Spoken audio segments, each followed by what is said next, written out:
Okay, welcome to It's Getting Better All the Time Mental Health Outreach with your host, Sister A. LeGreen. Again, this is It's Getting Better All the Time Mental Health Outreach with your host, Sister A. LeGreen. You can find more about us by logging on to our website at igbattmho.org or igbatt.com. And today I wanted to talk about bipolar 1 disorder. As we get closer to May is Mental Health Month.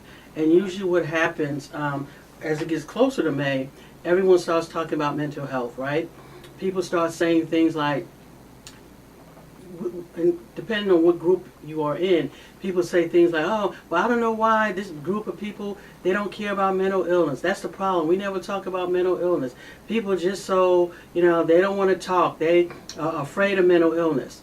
And I thought it was interesting because I'm looking at some things that's happening in the news, how the same people in May will talk about what we should do. We should be talking more about mental illness. We should be more sympathetic or empathetic. We should understand more. Or some of the same people who are being judgmental right now. When we talk about severe and persistent mental illnesses, we have mental illnesses, which we talk about, and then there's a subset, which is we call severe and persistent mental illnesses. These are mental illnesses that are chronic. They may come and go. They come in episodes, right? We're looking at schizophrenia, bipolar, for example, two of the most notable ones. So again, a person with a severe and persistent mental illness, their symptoms are just that severe and persistent. There may be times when they may be doing well, and then there'll be times when they have an episode. It's just like if you have diabetes or hypertension. You may be fine for a while and then something triggers it and then you have to make an adjustment, to your medications or something like that. Well, it's the same thing when we talk about severe mental illness. But I wanted to take a minute to just share some symptoms, talk about bipolar. Okay? Bipolar, formerly called manic depressive illness. I think a long time ago, some of you may have heard the term manic depressive illness. Well, it's not called that anymore. It's actually bipolar. It's a mental disorder that causes shifts in a person's mood. It's a mood disorder. It impacts a person's way they think, feel, and behave. There are three different types of bipolar disorder. Today I'm going to talk about bipolar 1. Bipolar 1, well, let me say that all types of bipolar involve a change in mood, energy, and activity level. The moods range from periods of extremely up, elated, irritable, or energized behavior, known as manic episodes, to very down, sad, indifferent, or hopeless periods, which is known as depressive disorder. Bipolar 1 disorder, which is what I want to talk about, is defined by manic episodes that last, 7 days or so, or by manic episodes that are so severe that the person needs immediate hospital care. And then you have depressive episodes. So when you look at bipolar disorder 1, you're looking at the mania, at least 7 days, as well as, and again, some people less or more, 7 days, as well as the depressive episode, okay? So when we talk about bipolar disorder, what are some of the signs and symptoms of bipolar disorder? People with bipolar disorders experience periods of changes in their emotions, changes in sleep patterns, activity level, and uncharacteristic behaviors, often without recognizing their likely harmful or undesirable effects. I work with people who have bipolar disorder, and in their manic episode, the manic phase, they will just leave their house one day, and I'll get a call. I'm in D.C. I'll get a call from a social worker out in Maine and telling me that one of our patients is out in Maine and was trying to cross the border, but of course he didn't have the proper documents, so they had to call. So again, they do that. Or sometimes in a manic episode, our brothers and sisters, because they are our brothers and sisters, who are in a manic episode or having a bipolar 1 episode, they'll spend a whole lot of money. They'll find themselves in increased sexual activity. They go from one girlfriend to the other, right? They go from one person to the other.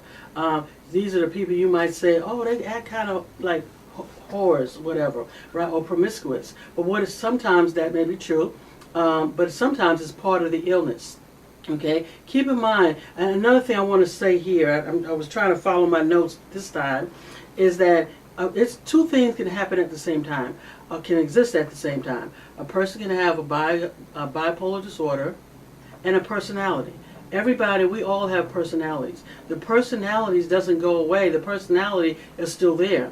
Okay, so kind of keep that in mind. So I think what's happening is when you look at someone, if just because you don't like the person, you're going to assume that they just fake it. Just because you don't like the person. No, the person could have a mental health diagnosis, a mental health disorder, and still be a person that you don't like. It doesn't take away from the fact that they're sick. And many times what you're looking at, that you symptoms that you deem as just who they are really parts of their diagnosis, are really parts of their illness, right? So kind of keep that in mind. For example, some of the symptoms of manic disorder, and I'm going to start with this one here, because I see this a lot. Feel like they're unusually important, talented, or powerful. We call that, or some of you call that term, what do you guys like to say? It's a fad term that everybody just keep using now. They're narcissistic. Okay. First of all, a lot of people are using that term and really don't know what the term actually means it's from a mental health diagnosis, when it's used. The DSM-5 is, you can pull it up online, you can read it, you can take a look at it, and it might be helpful. We don't have as many people with a narcissistic disorder as you may think, as the media may have you to think. But anyway, when we look at a person with a bipolar disorder, there's an unusual sense of importance, talented, they feel talented or powerful. They can do anything, okay? They can fly, they can, they'll win the $1 million, which again goes back to their behavior, their risk-taking behavior. Because if I think in my mind that I know, okay, I know that I'm an excellent person in picking out the horses. Okay, I know which horse is going to win. In my mind, I have this grandiose sense of belief that I'm a good gambler. So I go and I spend all my money. The fact that I spent all my money and I lost everything doesn't mean anything. I'm going to keep going and going and going and going until I can't go anymore, until the mania has subsided. Okay, so again, feeling like they're unusually important, talented, or powerful. Some of you may call narcissistic or grandiose, which is what it is, a grandiose thought, grandiose behavior, but that's part of the diagnosis. Another symptom, do risky things such as showing poor judgment, such as eating and drinking excessively, spending or giving away a lot of money, or have reckless sex. And again, we see this a lot, okay? Unfortunately, a lot of women, men too, but I've seen it a lot with women who are diagnosed with bipolar disorder. They usually get used a lot. They get used a lot because the men see them and they're just so excited and happy to see this woman, and they just take advantage of them, guy after guy after guy after guy, not really realizing that this woman is in the midst of a manic episode, that she has bipolar. It's not until she comes out of the episode that she gets help and start looking back at her life and realize, okay, these are the things that I've done. And I want to talk to you, also want to say here, and talk to you, if you are diagnosed with bipolar, and you, now that you're on the mend, and you find yourself, or you recollect some things that you may have done, just know that there's grace and there's forgiveness, okay? You can move on. You can learn from it. It's part of the illness, right? Now you know. Okay, the thing is, if you're dealing with bipolar disorder or any disorder, whether it's schizophrenia or depression, whatever the case is, it's important for you to develop a personal treatment plan. It's not a treatment plan, but a crisis plan. You want to know what your symptoms are, identify what your symptoms are. Okay, you want to kind of be paying attention to when your symptoms change. Also, keep in mind that stress will also trigger symptoms. So again, when you talk about severe mental illness, stress is a trigger, okay? Such as a divorce, such as fighting for custody of your children. And especially if you're not a person who's not taking your medications as you should, or you're not seeing a doctor as you should, which is, again, for those of you who don't have bipolar, or those of you who are not dealing with a severe mental illness, it's difficult to take medications, 3 and 4 pills sometimes every day. Please know that sometimes it takes a while to get the medications correct. Also, it takes a while for some people to realize that they do have a mental health disorder. And I don't want to say some people, these are our brothers and sisters. These are our family members, right? it takes a while. It's just like, you imagine you're fine, life is going great, and then you have an accident, you go into the hospital, emergency room, and you find out now that you may never walk again. It came sudden. Sometimes that's what happens with a mental illness.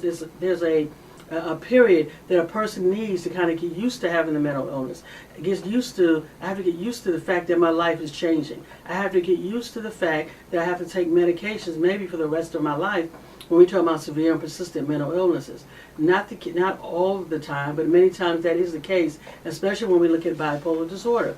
It takes a while, especially if a person is very high functioning and they were doing well, and they were able to manage their symptoms, right? They were able to manage their symptoms. There are certain diagnoses that people are able to manage. Also keep in mind what helps us a lot. What helps our brothers and sisters is the support systems that we have around us. So many times, like for example, many times people will say, my son was fine before he went away to the Army. My son was fine before he went away to college. They must have put something in his drink. This must have happened. You want to blame it on the college, you want to blame it on the military. Right? But many times what has happened is that your son or daughter has always had a predisposition. There's always been something going on with him or her. But because they were in a supportive environment and they had supportive people, they were able to manage. You got used to them, they got used to you. How many of us have our brothers and sisters or family members who we know just might be a little odd, depending on where you are, what part of the country. You may say, oh, that person just touched, or that person just has some issues going on with them, but you're used to them. You grew up with them. You grew up with Uncle Dave acting this way. You grew up every time your father, he would get up, he would walk around the house talking to himself, or he would, get up early in the morning. Whatever the case is, we got used to it. But the issue that comes in is that once a person leaves that supportive system, i.e. like going to school, i.e. like going away to the military, and they're around people who don't know them, who are not familiar with their ways, so to speak, that can trigger their symptoms. Okay? If I no longer have my family support system that were there for me, now I'm in college, I'm responsible for getting to class on my own. I'm responsible for buying my books, going to the bookstore. I'm meeting new people, for socializing, right? I'm doing all these new things that I've never done before without support systems, right? I'm raising a family now without support systems that I used to have. I'm in the middle of a divorce right now. I'm in the middle of family custody right now without the support systems. It's a stressor. Stressors will trigger, symptoms, can trigger episodes, right? And once an episode is triggered, or more likely to trigger an episode is triggered, then now the person is out of control. Now what you're seeing is the mania, you're seeing the depression, you're seeing everything on center stage. And instead of being sympathetic, and just saying, this person is going through an episode, when I'm seeing this aggression, quote unquote, that we call it aggression, as part of their illness. This is what they go through. Instead of praying for the individual, for those of you who pray, instead of trying to get this person help, we're not doing that. Because we don't like the individual personally, our own personal feelings come out. The thing is, here's the thing, either you're in mental health, you're one of those people that support the need for people to get mental health treatment, or you're not. Right? I don't want to hear some of you people when May comes around talking about, mental health, we got to help people with mental illness, and you don't have compassion, or you don't have compassion or grace for someone who's going through an episode, right? In public, right? Episode in public, dealing with the stressors in public, and just because you don't like the individual, you want to dismiss it. Just kind of keep that in mind. So when you wonder why there's a stigma, why people don't get help, you're the reason why that people don't get help. You're the reason why. You're the reason why that people don't get help is because you combine it to you get you in your feelings, right? If I like you and you tell me you have a mental illness, then it's fine. If I don't like you, or you said something I don't like and you try to say you have a mental illness, then I'm going to say you're faking. All right? You're the problem. Okay, why does stigma continue? stigma, discrimination. Why do people don't get help? Why do people suffer in silence? Because of people like you, if that, whoever I'm talking to, okay? Another thing, more symptoms. They think they can do a lot of things at once, right? And again, just working with the people that I know, one person, she said, oh, my excellent painter. She beautiful painter. But they paint, and then she has her painting going, this painting over here going, this painting over here going, this painting going, and then she's doing 2 or 3 other things at the same time. Again, all over the place. Feel like their thoughts are racing, right? The thoughts are coming rapidly. The thoughts are just racing in their head, which means their speech. Okay, these are people who, once they get latched on to something, once they focus on something, then that's what they're focused on. Okay, they talk very fast about a lot of different things from one place to the other, have a loss of appetite, have a decreased need for sleep, feel jumpy or weird, feeling very high, elated, irritable, or touchy. And these are talking about the manic episode symptoms. This is what I'm talking about. Again, as I said, you're talking about the depression, but I wanted to spend some time on the mania because I think that's what we're seeing a lot of right now in the news. People who are in the middle of a manic episode or hypomanic episode. Again, when we talk about bipolar disorder, we're talking about a severe mental illness. A mental illness that has highs and lows, that may have different episodes. So kind of keep that in mind. A person can have a mental illness and be a person that you don't like at the same time. Are people with mental illness violent? According to the research, people with a mental illness are no more violent than anyone else. However, it changes if that person is not taking their medications or if there's alcohol and drugs involved. So once you have alcohol and drugs involved and a person not taking their medication, a person can become more violent, okay? But many times what happens is that the violence is done against them. Again, especially when we're talking about women, there are a lot of women who've been raped, a lot of women who are being abused, a lot of women who have children and 7, 8 kids, they don't know who the father is or even where the kids are. So again, a person with a severe mental illness, is not necessarily a violent person. They're only violent if they're off their medications. Also keep in mind, when you have your personality, if your personality is already a 10, when you couple that with your hypomania, then it can be an 11 or 12. So just kind of keep that in mind. I think it's important for us, especially as we talk about helping a person with mental illness, that we get the education and that we read. I think I would encourage people to do that. And actually go to like NIMH, National Institute of Mental Health. Go to places like SAMHSA. Don't just pull up anything off of the internet, right? Get some really real information. I think that will be important. So I entitled this The Ye Dilemma, the Kanye West Dilemma, because you're looking at someone who is acting out in public, and you can clearly see that some of his illnesses, some of his symptoms, the symptoms of his illness on display. And you can also see his personality as well. And you can also, for me, it's just interesting to look at people. Some of the people don't know what to say, right? Because you don't like him, because of some of the things he said in the past, then you'll want to say, okay, that's just who he is. Not realizing who he is a person who's been diagnosed, a person who's living with a severe mental illness. And a person living with a mental illness, number one, they're not going to always think that they have a mental illness. Again, that's part of the diagnosis. For those of you who have a brother or sister or family member with a severe mental illness, you know what I'm talking about, because sometimes they may go through the stages where they don't think they need to take medication. They think they're fine. Everything is going great. In their eyes, everything is going great. You're the problem, they're not the problem. And we know how challenging and difficult that can be. Living with someone, being around someone with a severe mental illness is a lot. It's definitely a lot for the family member or for the person that has to deal with it. It's definitely a lot, right? So again, so that's on that side. on the other side, and again, for those of you who are new to the broadcast, it's getting better all the time, mental health outreach. I have three main audiences. I have the person with the diagnosis. I have the family member or loved one who is experiencing the diagnosis through their loved one. And then I have the people who don't even know what I'm talking about, who never been around anyone with a severe mental illness, have never been around anyone with a mental illness.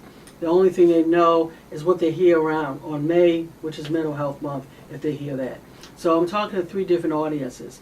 So for those of you who have never dealt with a person with a severe mental illness, it's no joke. If you've never been around a person with bipolar and lived with that person, then you don't know how difficult it is. You don't know how challenging it could be. You don't know how frightening it can be as well. Because if you're a family member, you never know what's going to happen, who's they're going to hurt, or they're going to get hurt by somebody else sometimes in their manic episode. You don't know, what they're going to do when you're asleep, right? There are some family members and friends, when their loved ones are in their manic episode, they can't sleep because they don't know what's going on. I have a friend of mine who works with me on this broadcast. Her husband, in his episodes, he'll throw away all the food. If she'll go to sleep, wake up, all the food is out. She'll go, to work, come back home, all the stuff is sitting out. Because in his mind, he's like, okay, I want to do this. I'm going to get rid of the food because it's poison. Then I'm going to do this. I'm going to do this. I'm going to do that. And just things are just chaos. So again, it's really important for us to kind of get educated about severe, persistent mental illness. Use this opportunity of what you're seeing now to get educated. And don't get fooled by what you see, what's happening in the media, right? Because again, the media has their agenda, and I say media, just the people in entertainers, media, whatever. They have their agenda. But then those of us who understand severe mental illness, we get it. I understand that you guys have your agenda and that he's a bad, Kanye West is a bad person. That's how we're trying to paint it. That's fine. But the danger in trying to paint him as a bad person, like with the media and what everybody is doing, many people are doing, is that it discourages other people from coming out of the closet about their mental illness. See, when you say, oh, he's just doing that because he's narcissistic, or he's just doing that because that's just who he is, then if I'm a person that's struggling with a severe mental illness and I hear that, then I'm not going to come out. I'm going to continue to suffer in silence. Because there are many people who are walking around who have the same symptoms, or dealing with the same things, dealing with their racing thoughts, who are having the grandiose ideas. Because keep in mind, it's like you're in your body and you're not in your body.